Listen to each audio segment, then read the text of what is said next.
Yo, what's up, guys? So I'm now recording this, but need you guys to know how to record OBS without lagging. So what you're gonna do, go to settings, yeah, and I if you want 60 FPS, that's fine.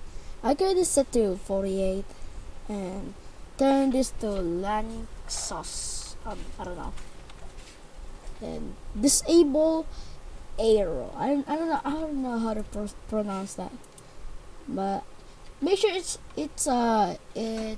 recording format is MP4 because we love MP4. Okay, and yeah, if you have link in the streaming, that's fine.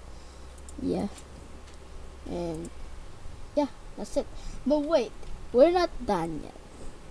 Go to select, right click this, start the task manager, and find OBS right here and set priority to high.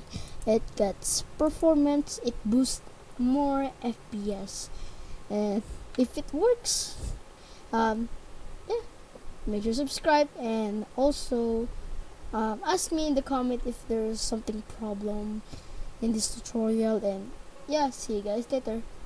Peace.